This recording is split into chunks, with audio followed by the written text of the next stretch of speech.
All right. Hi, everybody. Welcome to Pinterest for Visual Creatives.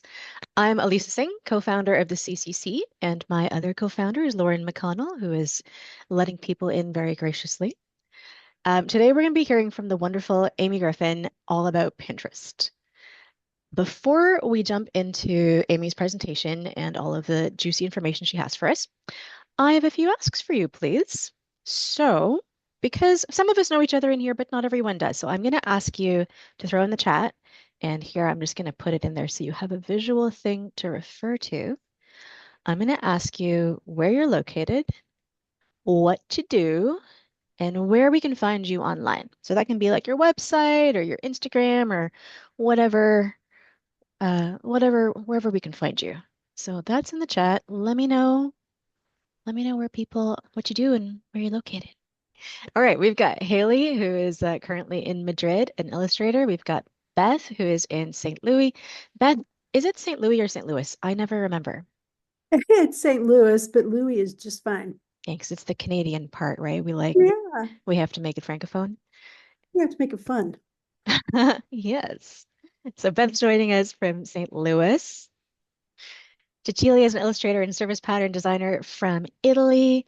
Nikki is from here in Toronto. Represent. Hi, Nikki. And oh, I'm losing it.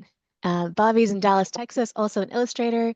Deepa is in Mississauga, which is right next door to Toronto for anyone who doesn't know, and does amazing paper quilling. Totally go check her out. Sharon is in Florida, freelance surface designer and art director.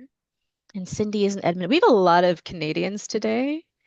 We'll say this because I have been working really hard to contact Canadians specifically. So welcome. We're mixing it up with the Americans.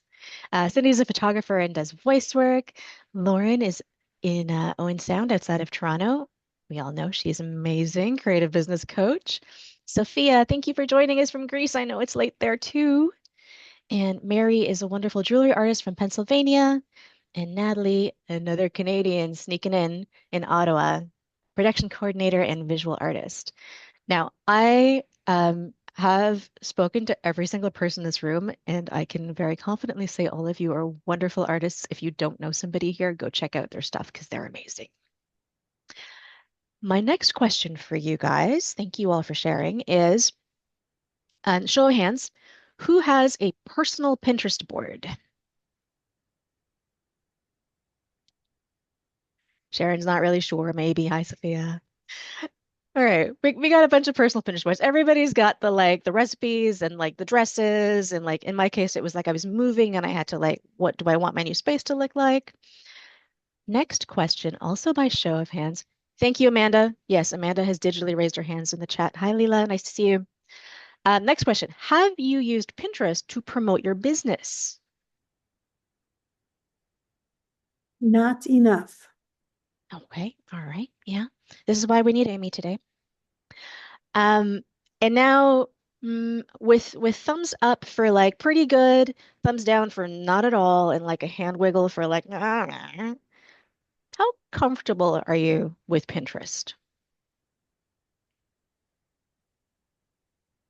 Yeah. Okay, Amy, you got your work cut out for you. So, a little bit of housekeeping. We're going to have about 10-15 minutes at the end for a live Q&A. So if you have questions as Amy is going on, throw them in the chat. You don't have to like hold them in your head. Put them in the chat. She'll be checking in. So if she answers them, she can. And if not, we'll get to them at the end. I'm keeping an eye on the chat as well. So with that, I am delighted to introduce you to Amy Griffin, who is now going to take over this presentation. Thank you so much, Elisa. Thank you, Lauren. It's nice to meet you too. This is a really, really lovely group you guys have put together here. I know some of you are new first time, but I just need to acknowledge I'm having a bit of a moment of like very, very, very grateful because like this is just a dream for me to be able to connect with other female business owners that are doing phenomenal things and especially to help you guys grow your business. Like this is the stuff that just lights me up. So I just need to like give myself a moment. I hope, as the woman, you guys can all relate. Sometimes we just need to like take a deep breath because this feels really, really good. It's just an honor to be in the right rooms with the right people. So today We're going to talk about Pinterest. Now, I need to preface this by saying that it is impossible to teach you everything you need to know about Pinterest, but I'm going to try to at least make sure that after today, you feel equipped, that you can go and do something, that you can start, there's something actionable that you can take away from today, right? And I don't want you to think that after today, you're going to be a Pinterest expert and you're going to have no questions. You probably will, and we'll have time for Q&A at the end, but I really don't want to overwhelm you. I want to encourage you that you're going to do great. There's a place for you and you're going to succeed. It would help if I press the right screen. Okay, so this is me, Amy. If you haven't figured out by now, I do have a bit of an accent, and I'm sorry I don't have any subtitles on Zoom. I have been living out of England longer than I lived in England at this point in my life. So my accent definitely goes in and out. Plus, I'm married to an American. So, like, you just got to get with the program. But I did live in Paris for 2 years. I don't think France came up, but we certainly had Spain and Greece and all those other countries. So I feel like I'm right at home with you guys. I launched my business. I called it Amy Time. And I got to be honest, I regret that ever since. But my business is called Amy Time and I specialize in Pinterest marketing. And initially, I was doing all the things because you start business and you're like, oh, okay, well, they're going to need Instagram and they're going to need email support and they're going to need, and I said yes to it all, but I loved Pinterest and Pinterest became my most requested service. And my big, big, big thing is making it accessible so that you can do it too. Because let's be honest, it's ideal to outsource, but outsourcing costs money. So I'm here to teach you how to do it yourself. And I promise you can. Like I said, I'm a Brit. I moved to Charleston 2 years ago with my husband, and we just got a new little puppy. She's a miniature schnauzer. So any puppy friends or schnauzer buddies, she's a dream. All right, let's get into Pinterest. Enough about me. So I just had to update this literally 5 minutes ago because we just got a brand new update that we now have over 570 million monthly users. Every month that I'm doing this training, I have to keep updating that because Pinterest is just growing significantly and it is growing across all demographics and all age groups, which is really interesting for us to see. The biggest spike we're seeing is actually with the Gen Z, which is interesting because we thought that they were only on TikTok, but they are also coming over to Pinterest. This is important because of the next one. 8 in 10 people say that they come to Pinterest to feel positive.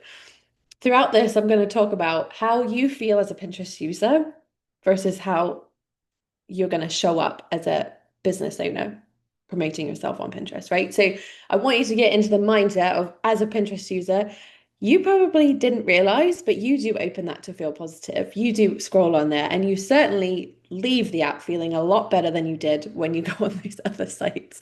93% of active users are using it to plan a purchase. This is really interesting when we look at the data for the analytics that you can get on your pins and to look at strategically what is working. If we're getting a lot of saves, right? And again, think about yourself, you're pinning stuff, you're saving it to a personal board, you're planning to make a purchase in the future. So seeing a lot of saves is good. It's not the best thing, but it's good because you know that they're going to come back to that. Okay, 93% are, 97% of the top Pinterest searches are not related to any brands. Yahoo for us. This is wonderful news for us because they're not opening the app and searching for brands, whatever, right? It's not Nordstrom black dress. They're just looking for overall inspiration. So all of us have a good chance of showing up because they don't need to know these big brand names. And 85% of weekly US pinners have made a purchase. Side note, purchasing power of pinners is significantly higher than any other platform. On average, your Pinterest user makes over $100,000 and they typically spend significantly more on an item that they found through Pinterest than any other platform. They spend 2 times more a month and they are 60% more likely to make a purchase in the next 6 months than other platforms. And again, just think about yourself when you've been scrolling on Pinterest versus when you're opening up the other apps. And I'm not going to trash the other apps the entire time, but we're opening that up to creep on, I don't know, your friend, my puppy, someone's new kid, right? And now we're like told that we have to use it for our business. And we're like, but is anyone even paying attention? It feels like no one's even seeing it. People intentionally come to Pinterest to discover and to take action. So you're meeting them at a really interesting point. We're going to talk about how to meet them at different points in their journey, but They are looking for new ideas. It is a visual search engine. They are intentionally searching for new ideas. They're not just scrolling mindlessly, and they are open to buying. And brands are seeing 3 times more website traffic from Pinterest than any other social platform. Basic thing, if we were to post the same thing on Pinterest, Facebook, Instagram, we can even put Twitter in there, unfortunately, but you're going to see 3 times more website traffic from the pin than the other posts. You're not going to see that right away, but we'll talk about how Pinterest works. Anyway, so one of the amazing things for you guys as small business owners is to qualify to be a verified merchant. Some of you, when you open up your Pinterest business account, you might already be prompted. Some of you might already have this activated. You'll get this little blue tick. And basically, that means that Pinterest recognizes you as a seller. They recognize that you have products to sell, and they will continue to promote you for that. So they will actually create pins and kind of create a shop that creates shoppable pins. So if you have certain products that are in stock or the price changes and things like that, that could get updated. But just check when you go in your business account, see if it's alerting you that you could qualify. There are certain qualifications. One of them is that you've had your own domain for a certain amount of time, and also that you've had your Pinterest business account for a certain amount of time. It's not a super long time, don't worry about that, but you probably won't get that alert until you've met those qualifications. And then there's just a few little things that they want to check on your site to make sure that you have like a refund policy and stuff like that. But it will tell you if you ever apply for it and you get rejected, they'll tell you exactly why, how to fix it. I've done that for many, many, many clients. The interesting thing, those that became verified merchants are seeing double the amount of outbound clicks year over year. So it's double the amount of website hits than if you did not become a verified merchant. And those who uploaded their catalog, to any of you that are hosting your site, like, Shopify or something, that you have all of your catalog with your products and that you are importing those, they're seeing 5 times more the amount of impressions. This is all the recent data that we're getting because it's almost 3 years ago now, we got a new CEO at Pinterest. So I know I don't actually work for Pinterest. This just people ask me that all the time. Do you actually work for like Pinterest? No, not yet. But this is all the interesting stuff because the new CEO came on and he said, I want Pinterest to be the most shoppable and engageable platform, whilst also keeping it a positive space. So once a year, I highly recommend you probably, if you already have a Pinterest business account, you probably get the email and you didn't even notice. Every year, typically in the fall, we have an event called Pinterest Presents. And they basically just tell us how the year went and they give us all these fun facts. And they usually feature brands that are doing really, really well. And last year, we learned from Ruggable that was spending 68% less on ad spend through Pinterest. But the difference that they saw, the biggest reason of why they love Pinterest is because they're not just getting traffic, they're not just making sales, but it's the quality of the customers. Because again, it is a visual search engine. People are intentionally searching, they're meeting them at the right price point, and then making sure that they are quality customers. Because let's be honest, you can go viral, you can get a lot of traffic, and there might just be a bunch of people who don't want to buy. One of the other things, right? Pinterest boards. Now, again, as personal users, we think all about our boards, and I'm not showing you my personal page because there is all sorts of scary things that I've pinned from 15 years ago that make no sense.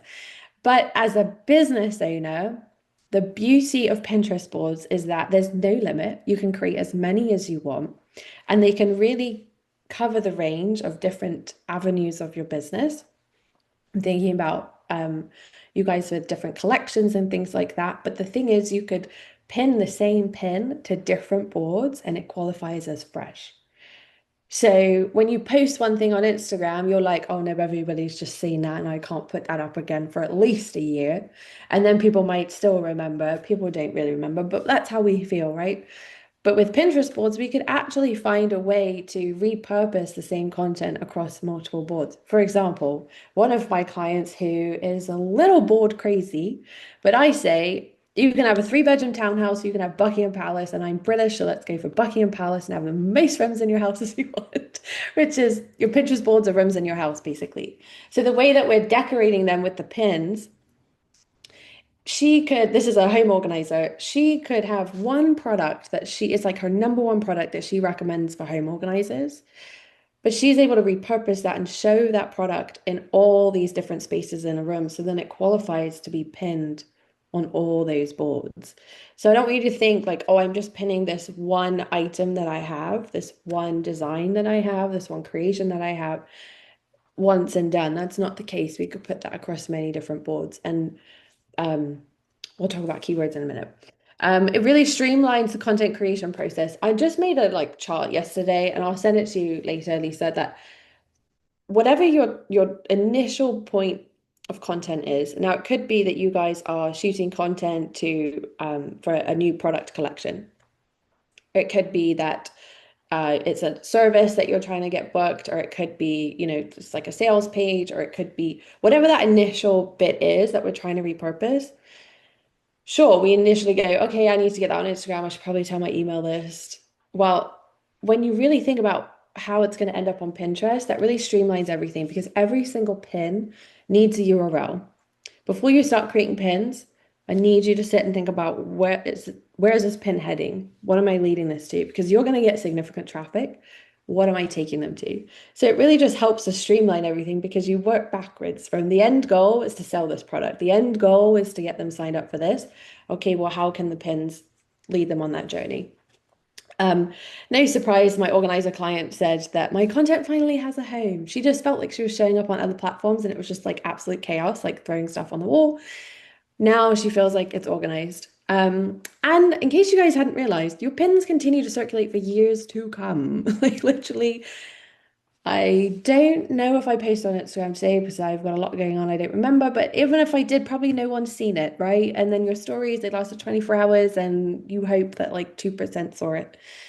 But your pins continue to circulate for years to come. Think about the last time you guys looked for a recipe for dinner. That top performing pin that you picked is probably like 7 years old, and it's still driving significant traffic to that site. Oh, I keep clicking the wrong one. Hang on a second. Pinterest boards. Okay, now let's talk about Pinterest SEA. This is like the nerdy bit that I love the most, but I try not to lose you guys in the process. So Pinterest is a visual search engine. It's great that we can use your incredible work because that alone can speak for itself. But you guys could pin your stunning work and it never gets found because you're missing the SEO piece, which stands for search engine optimization. It is literally the exact words that people type into the search bar and that creates their search results. So you have to make sure that you're combining the beautiful visual with the SEO piece. Otherwise, it's never ever going to get found. So as you guys know, as users, when you go in that search bar and you type in something, now typically what you're going to see is a lot of people's names that are also including. So make sure that even in your profile and bio, you're including some search terms. So here I was searching for custom client gifts, but it's also showing me people that already offer that kind of thing. That's great for us. That's a way for it that we could show up.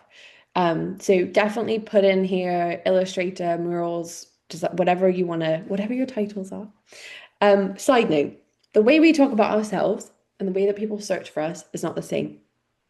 So over and over again, if we're only dealing with one another, we know what I know what you do. I know I seen your business, I get it.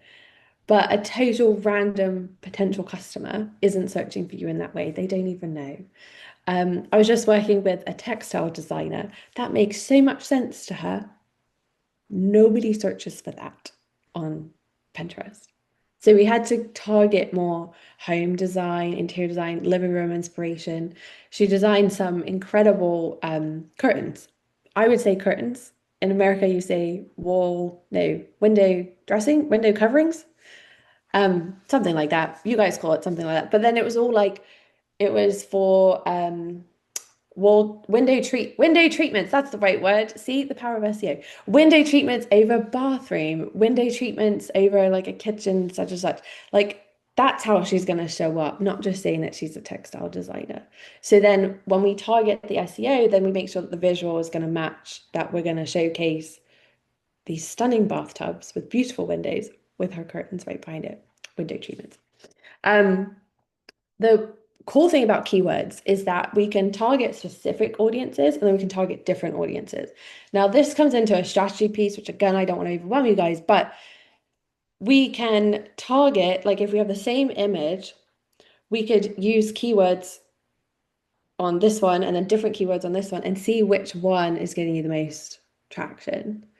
And then you could keep the keywords the same, but then edit the image and see which design and which image is getting you the most. So that's all like fun stuff down the road, but I'm not supposed to overwhelm you guys, so I need to rein it in. All right, so how to actually find the keywords. It's great to know you need them, but how do you actually find them? This is the fun piece. This is the thing I love the most, honestly. And I found out people hate the most, but I love it the most. So again, like I was showing you, this custom client gifts, that is what the search term was. But when it drops down, typically you're going to see it creates long tail keywords. You'll see like other expressions that come down. Also, when you get your search results, you hit enter, you're going to see those like Easter egg kind of colored pastel boxes. Those could create long tail keywords. And then also related searches. When you really start scrolling, they'll give you expressions that are totally not what you were thinking, honestly. You're like, sometimes you can get so deep in keyword research and you're like, I had a photographer that does restaurant photography, and oh my goodness, the words. And then it was like individual pasta types, like photos of individual and I mean, it just went on and on and on, and I loved it and got very hungry. But the other thing is Pinterest Trends tool. I'll show you guys that in a minute. Side note, I think I forgot to tell you guys. Here, verified merchant. I want to give you some encouragement. This is a verified merchant. They have less than 1,000 followers and they're getting almost 1 million monthly views. So it's not dependent on the amount of followers that you have. I just want to bring that up. We're going to come back to that in a little bit. Okay, how to find the right keywords. Okay, so you are going to find keywords, but how do you find the right keywords? So I work with a clothing designer in England, and when I asked her to describe her business, she says, I make traditional children's clothes. And I said, I don't think that's what you mean on Pinterest. Because traditional to Pinterest audience meant culturally traditional. And she was not going to find her people there. So a little trick of the trade, look at your competitors and look and see what your competitor is doing. Don't get discouraged. The beauty of Pinterest is that you don't need to follow their account and see them ever again. But certainly when you're just researching, the best part of looking at your competitors is that you're going to feel really good about what you do and really good about how you can show up on Pinterest. If they're doing great, that inspires you that you can also do great. So don't get too discouraged or distracted by that. Also, if you think that they're getting insane results, send it my way and I can tell you if they're running ads because they probably are.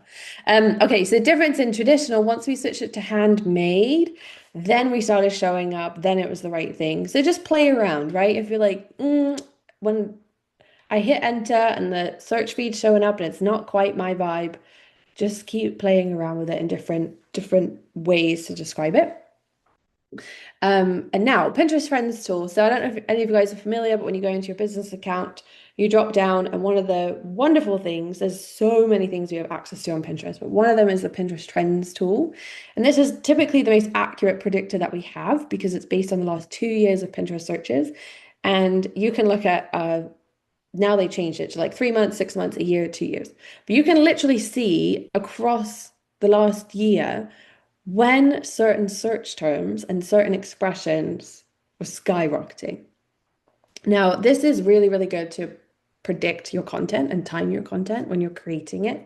But it's also really good for us to chill out when analytics start to drop and we don't get too attached because we go, oh yeah, well we already knew it was going to do great in January and we don't need to use that and we don't need to stress about it in May.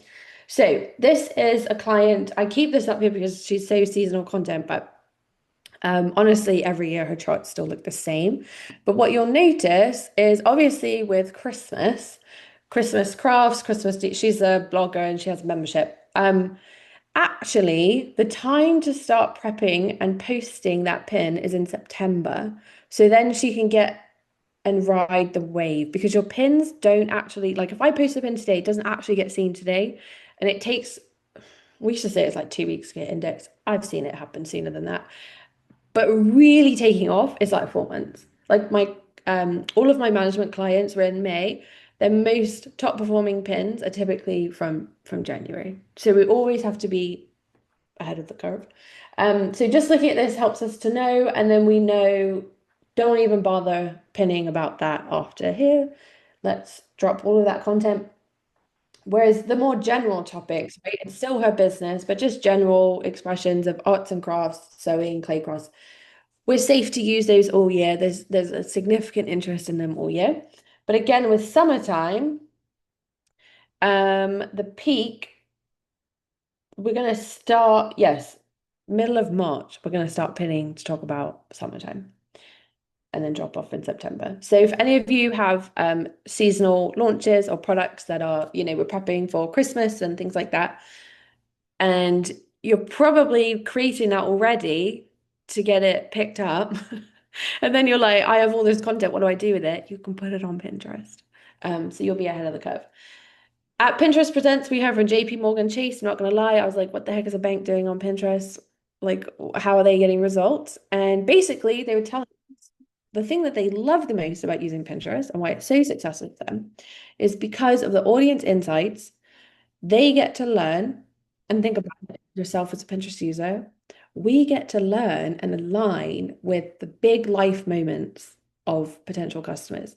Because when they're having a baby, when they are planning their wedding, when they are planning their trips, when they are planning their home renovation, where they're going to need to pay for those things, and they're going to need a credit card with points, they're going to need a savings account for the baby or whatever it is, or a home renovation loan, they can target, and even though they're mostly running ads, they can target the pins to meet people in their life moments.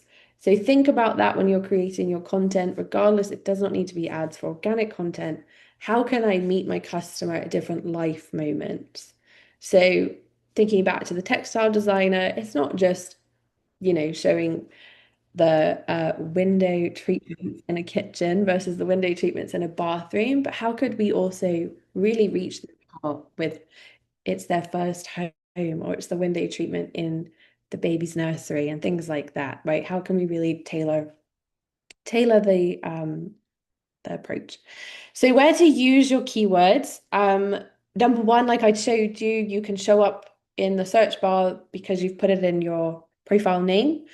So this is one of my accounts. She has put it in her name and she is, if you guys don't know, if you guys ever need gift ideas, like please follow her. She's phenomenal. Like what she's done on Pinterest is epic. She was already doing great before her and I worked together, but this woman comes up with gifts for absolutely anything. And she is paying significant bills based on affiliate links only. Like she doesn't actually have products to sell. She has affiliate links. In fact, if any of you guys have things that you would like her to sell that would qualify as a gift, you could definitely reach out to her.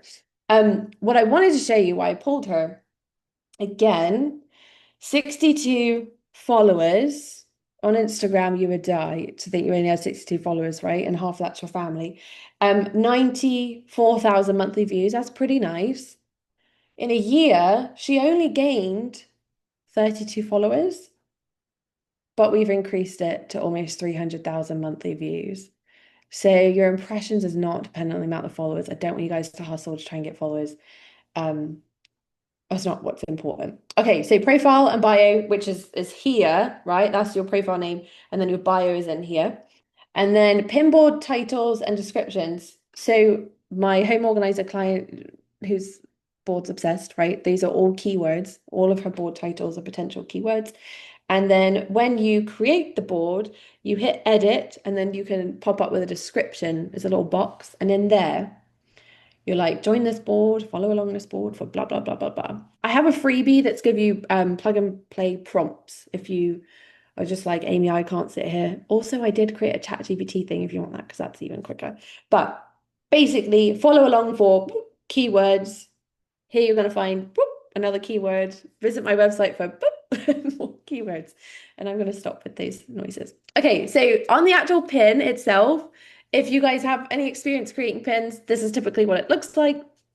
This is a really ugly pin design from me, but it's just to prove the point so you don't get distracted by anything beautiful.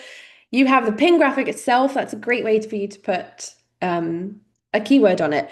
Not necessarily for the algorithm, although they are getting smarter to read things, but mostly visually for us so that we can go, oh, yep, that's exactly what I needed. So your pin title, absolutely needs a keyword. Your pin description, absolutely, at least 4. We just got upgraded. So descriptions used to have 500 characters, now it's 800 characters. That is just more space for us to use keywords. Again, I have the freebie of the prompt, or you can do the ChatGPT prompt. Definitely use the keywords. Your URL slug, if any of you guys are in control of that and know how to do that, that's obviously a great way to put your keyword. Side note, Pinterest SEO, Google SEO, not the same, but they do complement each other. Your pin board, obviously, we already talked about that. The metadata, okay, this is just a fancy word to say the name of the image. So when you've done creating all the fabulous things that you probably are so much more advanced than me using Canva, but whenever you save your file and your image, you can rename that. So it's not IMG-526, it's a keyword. That is real like gold star treatment. And then new last year, we got tag topics. This is not complete. The list can change. So with any new feature on platforms, we want to try and use it because then we usually get a little preferential treatment because we're using new features. But tag topics is not totally extensive, but I did do a little research for you guys within your community, and there's certainly a lot of topics related to your work, and you can use up to 10. Pin designs, don't judge, okay, guys? Like I ain't a designer. I'm not like you guys, okay? But let's just get the basics. So please use your brand photos and obviously any of your work. Some of you could be limited with what you can put up. So I have some people that do like branding design for clients, and they're like, I don't personally want that put on Pinterest. Okay, but did you have mock-ups? Did you have like other you probably presented like 3 or 4 different options. Maybe we could put the options that weren't chosen. Those are just things that you could think about so you're not losing all of your work. I have a web design client who just creates mock companies, and she never puts her actual client work on there, but she creates mock designs that she's crushing it. Use text overlay with keywords if you need to. You don't have to, again, depending on your work, you don't absolutely have to, but please always make sure to include your branding. You know, we want it to be consistent. I want, when people see my pins, they'll be like, that's an Amy Time pin. Like, I know, like, they know that's my brand colors, they know that's my brand font, it's got my website on, it's got my logo on it. Especially for you guys as creatives, there is a high chance that your pins are going to get saved a lot and people are going to be very inspired, which we love that. But I want people to pay. So I just want to make sure that wherever your pins end up, because someone else pinned it and another person pinned it, and we're all around the world, it still links back to you. So it still has your logo, it still has your website on it. So even if that becomes like a watermark or something, there's a way that you can still claim that is yours because I don't want people copying you. You can use video pins, less so than static posts. Video pins, as much as you're allowed to, the average Pinterest user scrolls by because they think it's an ad. I just consulted for a rather large marketing firm that I did not know was a really big deal because they didn't tell me that until they booked me. But I just destroyed their entire marketing campaign because I told them that Pinterest users don't scroll with the sound on. And now their entire campaign is derailed, but they should have asked me before they started. But anyway, just think about that. If you have video pins from other platforms, it's not going to translate. Also think about yourself as a Pinterest user. You're typically scrolling on your phone. Those pins are very, very, very small. So if you think, well, I'm just going to put text overlay, nobody's reading it. They can't see that. Make sure it's big font, and only up to 3 fonts maximum per pin. That is a specific rule from Pinterest. Inspirational and inclusive. Guys, I know I don't need to this in this room, but I live in South Carolina. I'm also in a mixed race marriage. My husband's very, very, very handsome black man. And obviously I'm white and I'm English. And you'd be shocked that you need to say the word inclusive because the South is a different kind of place. So just think about that again when I talked about meeting people in their life moments.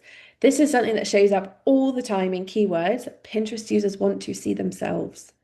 It's okay to say blah, blah, blah, family photo. black man. It's okay. You can say that. It's okay to specifically say other, it's like, please do. They want to be seen.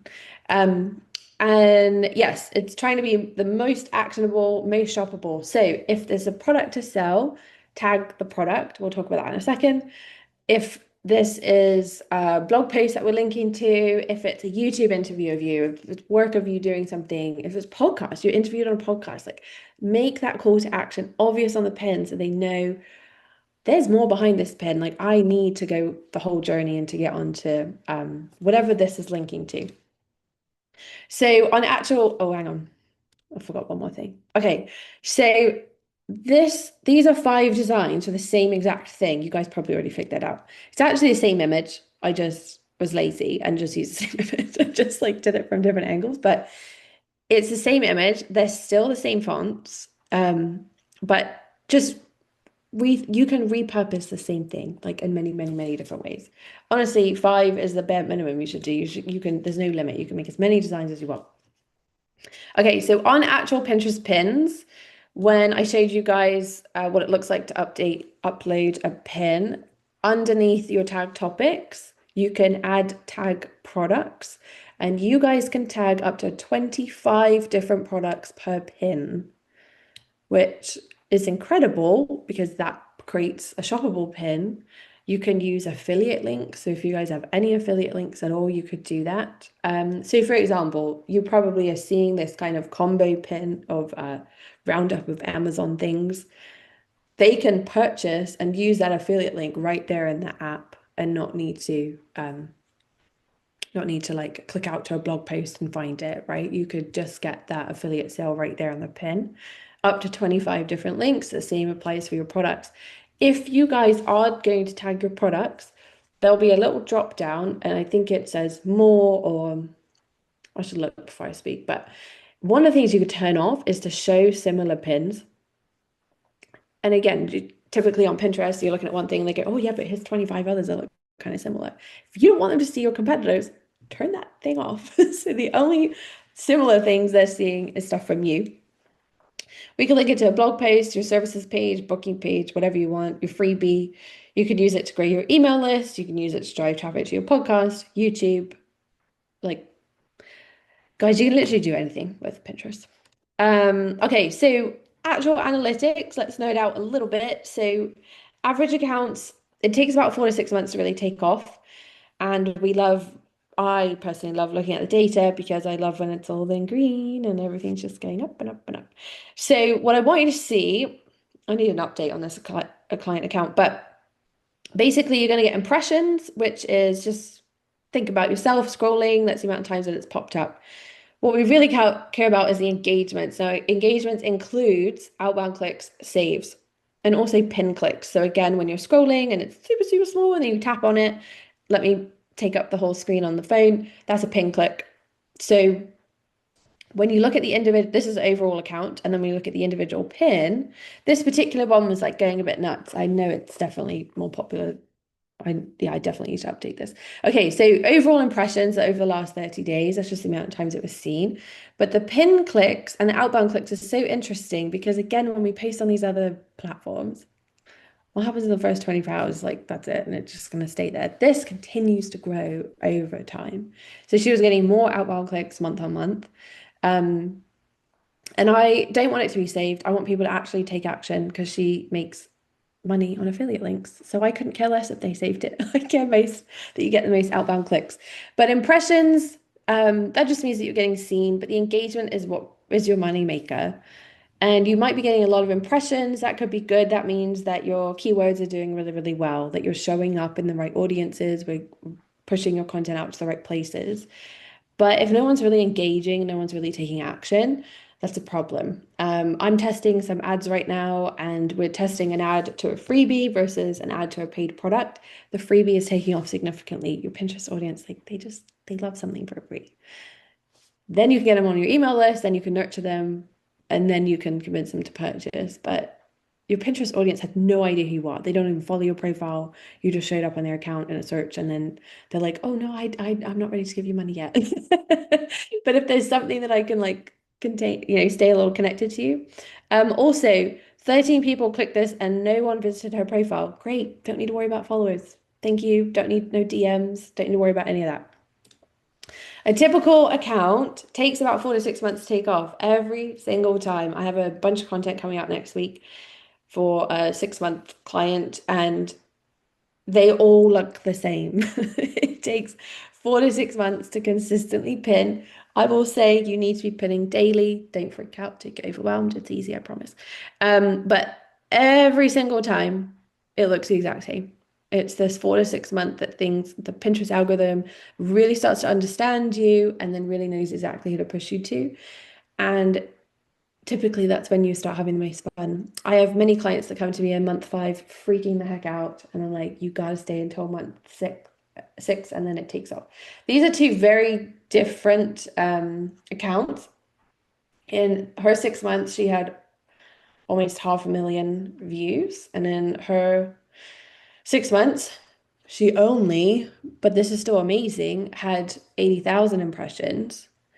But this one had 353 outbound clicks. And I will tell you, this one was making significant money because she was a wedding photographer. And we discovered one keyword that was related to an Indian wedding.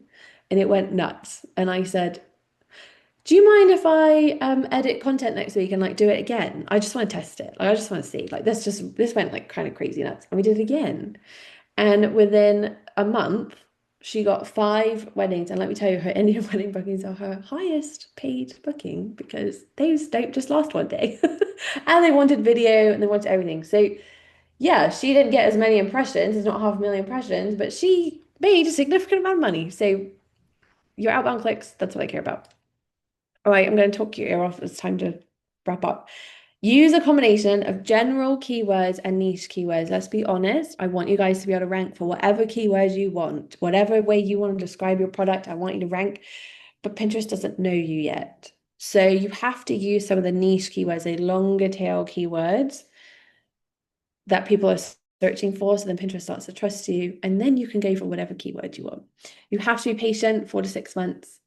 Please, like it's worth it. Just think about yourself and your business this time next year. You'll be so glad that you started. Start slow. I will never tell any of you need to pin 10 times a day because it's absolute rubbish. Say something else. Absolute rubbish. That's not true. You can start pinning once a day and really start to learn from your analytics. I would much rather that you stay consistent at 1 pin per day and you really start to learn which design people are most interested in and which keyword is getting you the most visibility, and then continue to work on those. Then throw 1,000 pins in the first few months and you have no idea what is working and what is not. You can always increase your load. But if you come in strong at 10 pins a day and then you get overwhelmed and then you drop down to 1 pin a day, Pinterest is not going to like you very much. So start slow, learn, and build from that. That's it, guys. Well, it's not it because we have a Q&A, but I am very unhinged on Instagram, so feel free to follow me and my stories. And you'll see pictures of my garden and my dog and my handsome husband occasionally. But that's all I have.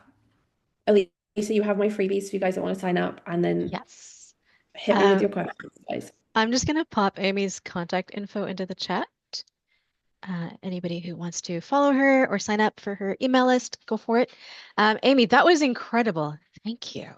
All right, I'm going to wrap us up. Thank you, everybody, for coming. Thank you, Amy, for sharing your expertise with us. This was incredible. This is so, so useful. I want a show of hands in the room. Who is excited to get their butts into Pinterest? 2 hands. Bobby's got 2. We're going. We're going to do this. You did it. Good. Yes.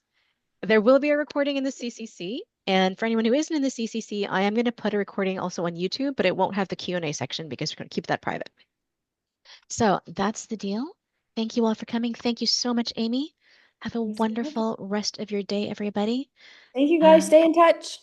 It's Thanks, great. Amy. Thank you. Bye. Bye, everyone.